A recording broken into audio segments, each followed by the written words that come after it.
Novgorod the Great. This is how ancient Novgorodians called their city. For the first time, it was mentioned in the chronicles in the year 859. And this means Novgorod is the most ancient Russian city. This is the place Russia springs from.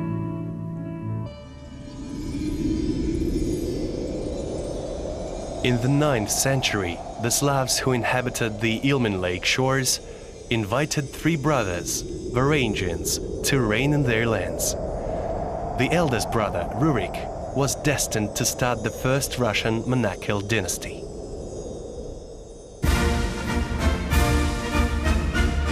In memory of these times, in 1862, the year of the Millennium of Russia official celebration, here, in the very center of the Novgorod Kremlin, a stately monument created by Mikhail Mikeshin was mounted.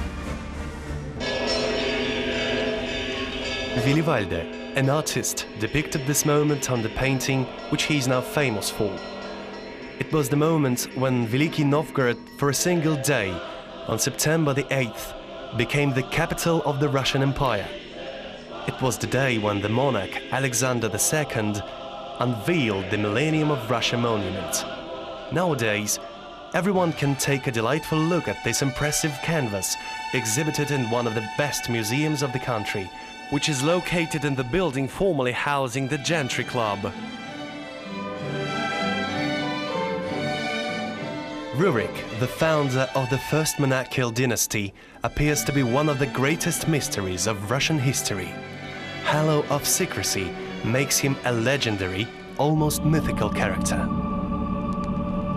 The author of the history of Russia since the most ancient times, one of the most thorough researchers in this branch, wrote, "The call for Varangians to reign was of a crucial importance for Russian history.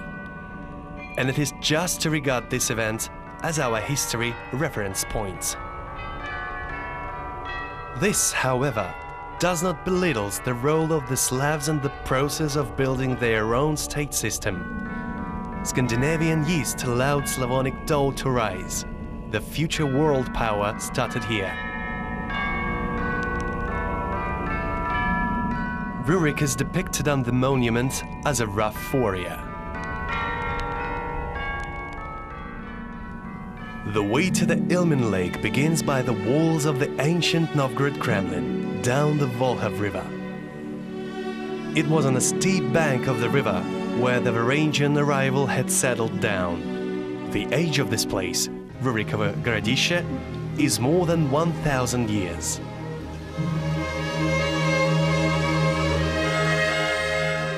In the vicinity, close to Novgorod ruler's residence, the Church of the Saviour's Transfiguration on Neredica was erected.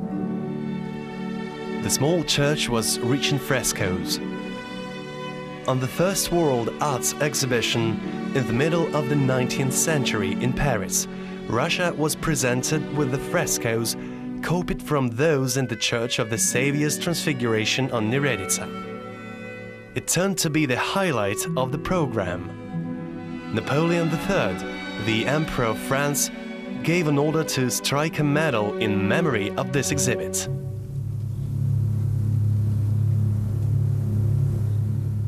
A sensational archaeological find was made in the church in the summer of 2001. During restoration, a duke's burial place was discovered. According to the written sources, a duke named Afanasy Danilovich passed away in the age of a bit more than 30 and was buried here in 1322. He was a grandson of Alexander Nevsky and the brother of the Duke of Moscow, Ivan Kalita.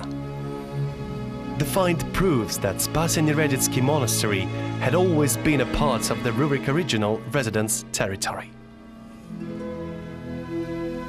Opposite Rurikovo Городище, on the other bank of the Volga River, there is a 20th century cloister.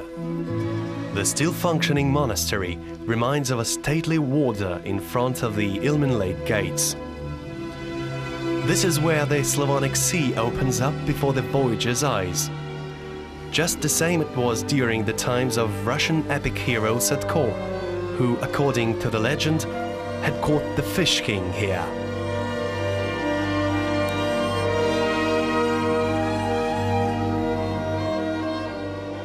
When the weather is calm, the lake's surface reminds a giant mirror, reflecting azure and cumulus clouds. And when it storms, the lake is covered with waves of water and silt. A long time ago, it was a part of the legendary trade waterway from the Varangians to the Greeks, which connected the Baltic and the Black Seas.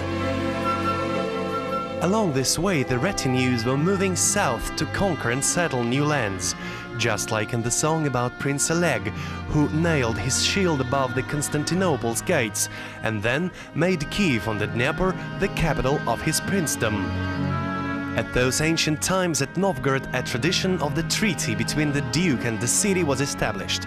In the course of time, this tradition became the cornerstone of a unique medieval Novgorod Weliki Republic. As a fact, originally, in ancient Russia, almost every gathering of people aiming at discussion of any more or less important matter would be called the Weliki, and Novgorod was the first city to transform this spontaneous phenomenon into social and later political institute. It was on the Weliki to decide whether to declare war or to bury the hatchet.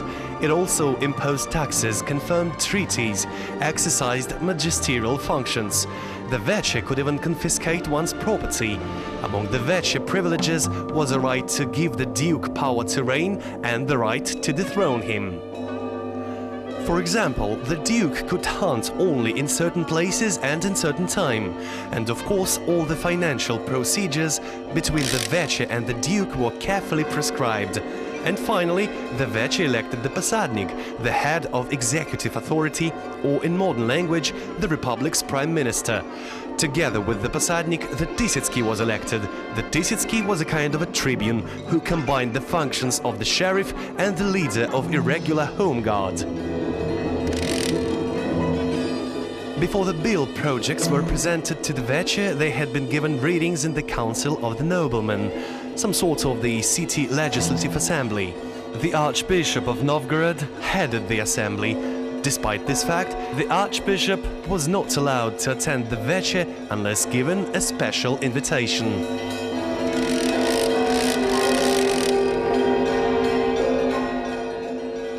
And thus, appointment by election principle was a crucial one for Novgorod's political structure. It became a cornerstone of a complicated governing system which protected the city from tyranny for 400 years.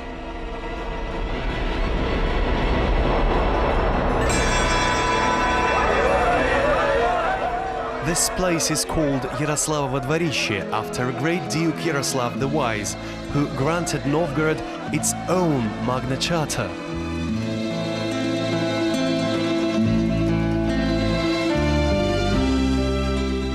The St. Sophia Cathedral has always been recognized as the heart and soul of Veliki Novgorod. It was founded in 1045 by Yaroslav the Wise.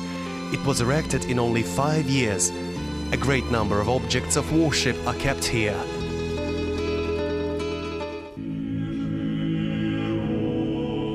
Here lie the remains of Yaroslav the Wise's wife, Great Duchess Anna, who before marriage was a Scandinavian princess Ingigerd. Their children became queens of great European countries, France, Norway and Hungary. There rest the saint relics of the cathedral founder, Duke Vladimir Yaroslavovich. In the 19th century, during restoration of Martyrievskaya vestibule, an ancient fresco Constantine and Elena was found. In this cathedral, people still resort to help of the wonder-working icon, the sign of Our Lady, and to the intercession of the saint, whispering their prayers in front of the iconostasis created way back in the 16th century, during Archbishop Macari's reign. The St. Sophia keeps lots and lots of historical secrets, which is easy to understand since it is the most ancient cathedral in Russia. There were days when Novgorod Republic treasury was kept here. From its walls, home guard troops and retinue marched to face the enemy in the battle. One of the most heroic episodes of the Russian history. While the Tatars raided Kiev, another menace from the west arose. The Livonian Knights. The time has come for Alexander Nevsky, a young Duke of Novgorod. In the year 1242, the famous battle on the ice took place, where Alexander Nevsky gained a complete victory over the Livonian Knights. This remarkable victory has protected Russia from the Western aggression for years. 700 years later, this deed was depicted in the legendary movie Alexander Nevsky by the great director Sergei Eisenstein. Идите и скажите всем в чужих краях, что Русь жива.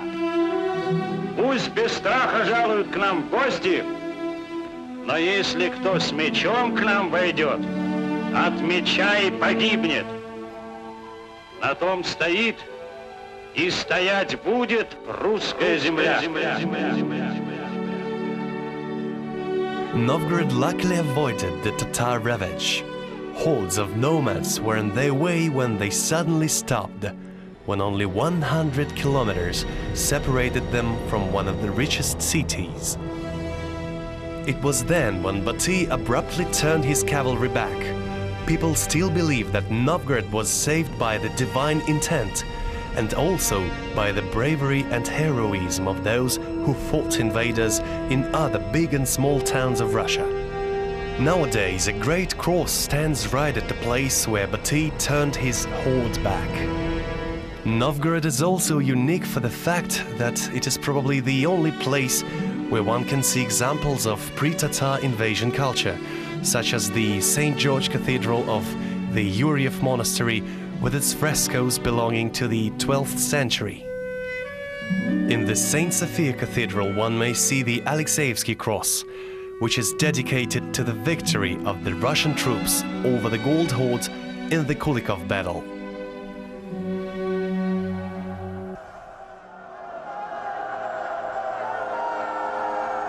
In 13th, 14th centuries, Novgorod became a large-scale international port, through which all Russian Western trade was carried out. The main trade partner for Novgorod was the Hanseatic Union. But Novgorod was not only famous for its merchants. Brilliant craftsmen created jewelry, pictorial and architectural masterpieces here.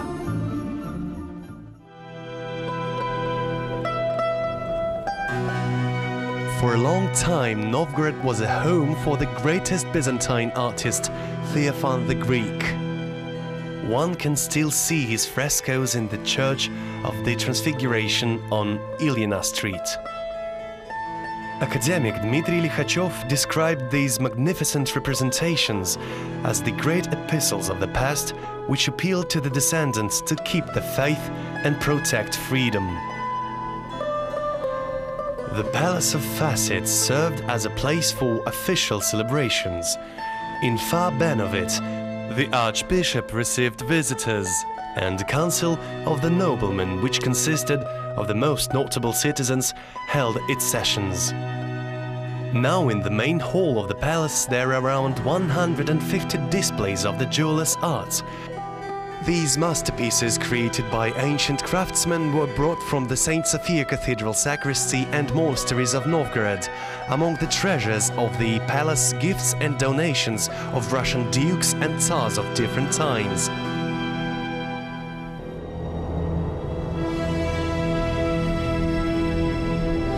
In the year 1478, the Novgorod Republic was annexed to Moscow. A strong state had risen on Europe's map. It was twice bigger than Moscow used to be before the unification. A dramatic story of the fall of the Republic inspired lots of authors and poets, and the name of Martha Posadnitsa became the symbol of Novgorod's liberty.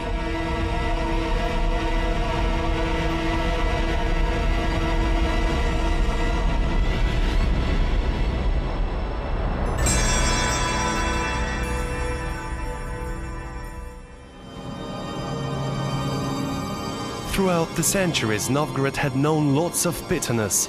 Tsar Ivan the Terrible, suspecting the city in high treason, inflicted mass repressions on Novgorodians.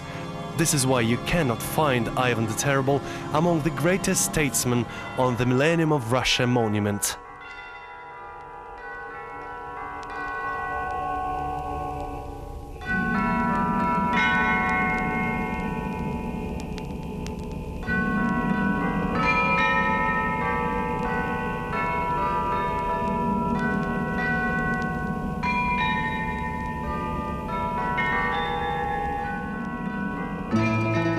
It is acknowledged that Novgorod was one of the best educated cities of ancient Russia. The first school, the first written book ever, the Astromirova Gospel, are on the list of the things which Novgorod is proud of. Holy Bible was for the first time fully translated into Slavonic language here. Lots of Novgorodians, as well men as women, were in correspondence with each other, using birchbark as paper. Birchbark letters, first discovered in Novgorod in 1951, became archaeological sensation. From the depths of centuries, the voices of our ancestry sounded alive.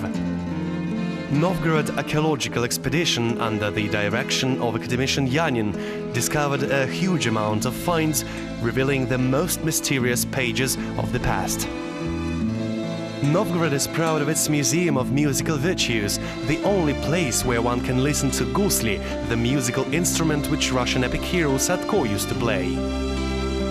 Инструмент, который наглядно показывает связь всей культуры славян с культурами древнейших цивилизаций, поскольку сам тип уходит в несколько тысячелетий в глубину человеческой истории, вот он показывает и начало древнего Новгорода.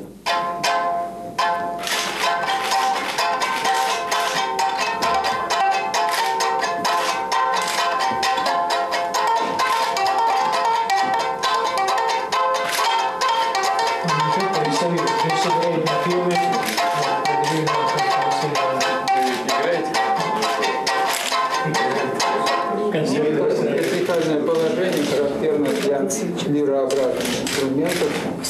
Вот это выдающаяся находка для Новгорода, для всей России.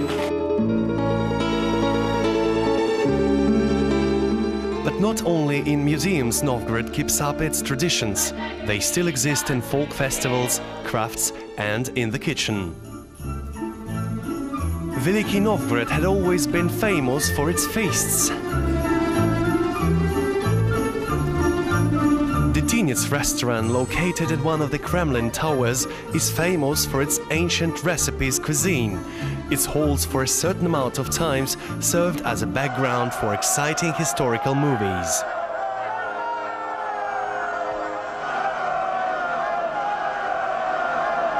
Novgorod is an attractive place for tourists from around the globe, and it is worth saying that they can count on real Novgorod hospitality.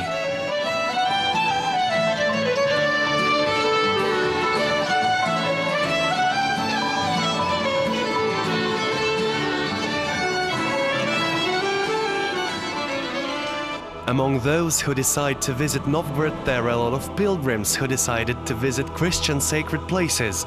Novgorod eparchy of the Russian Orthodox Church has indeed sprung up as if anew. In the year 1991, public worship was recommenced in the most ancient temple of Russia, the St. Sophia Cathedral. And quite recently, the domical cross of the cathedral, thought to have been lost during the Second World War, was returned from Spain.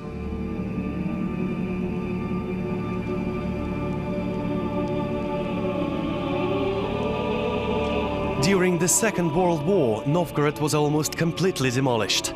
But within a few years, the city had risen from the ashes again. And no doubt, the job performed by the city restorers was a real feat. Owing to their enthusiasm, hundreds of masterpieces belonging to the ancient Russian culture were brought back to life.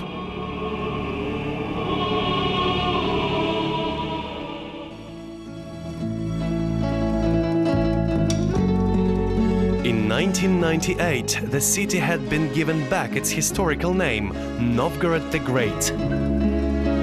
In 2009, Novgorod will be celebrating its 1150th birthday. The Days of Hanseatic Union, owing to this anniversary, for the first time in history will be held in Russia, which will surely bring guests from all over Europe and the Baltic states. The city is looking forward to meet the anniversary.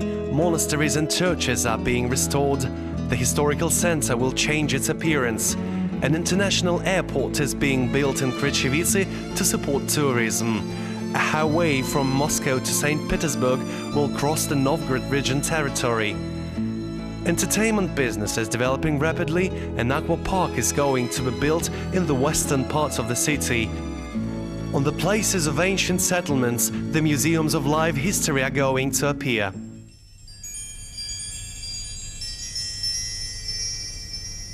New York Times referred to Novgorod as a sacred area and a giant icon.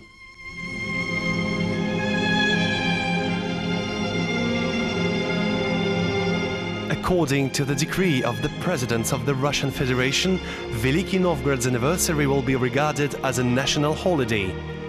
Therein lies recognition of Novgorod's role in Russian history, which was remarkably pointed out by academician Dmitry Likhachev. On the very dawn of Russian history, we owe Novgorod the fact that now we are the way we are, that we are Russians. The very same idea, only in rhymes, was expressed by Anna Akhmatova. A calm and peaceful love to this land cannot be subdued, as long as a drop of the Novgorod blood, just like ice in sparkling wine, lives within me.